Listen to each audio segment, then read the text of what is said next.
Gleb Yevgeniyevich Kotelnikov was the Russian-Soviet inventor of the knapsack parachute and braking parachute. In 1894, Kotelnikov graduated from the Kiev Military School. In 1911, he created his first parachute RK-1, a Russian Kotelnikova first model that was successfully employed in 1914 during World War I. Later on, Kotelnikov significantly improved the design of his parachute, creating new models, including RK-2 with a soft knapsack, RK-3, and a few cargo parachutes, all of which would be adopted by the Soviet Air Force.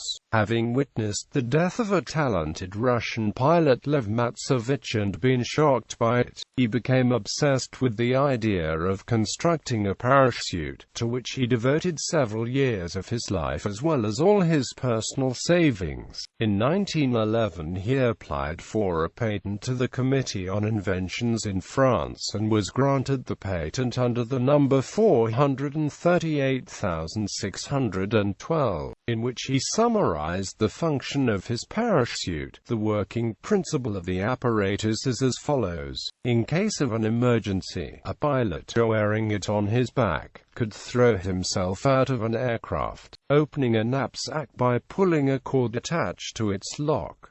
In case of an unexpected fall, the device can work quite automatically. For that purpose, the lock of the parapack is connected with a carriage of an aircraft by means of a cord which would open the lock of a parapack, being stretched under the weight of a falling man.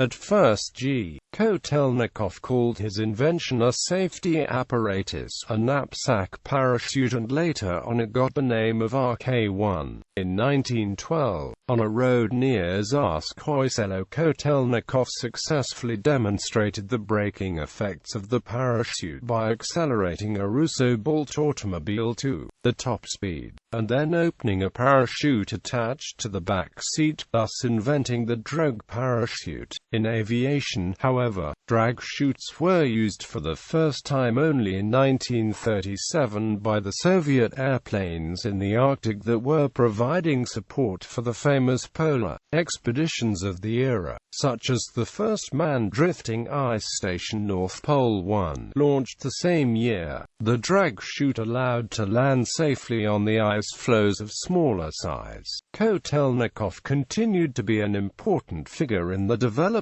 of parachutes and parachuting in the Soviet Union. In 1924, Kotelnikov for the first time applied the soft packing of parachute instead of a hard casing. He produced some of the earliest cargo parachutes, and was a contemporary to the start of the parachuting sport in Russia in 1930 and the creation of the Soviet airborne troops the same year. In his late years, Kotelnikov wrote a book about the invention and subsequent development of parachutes.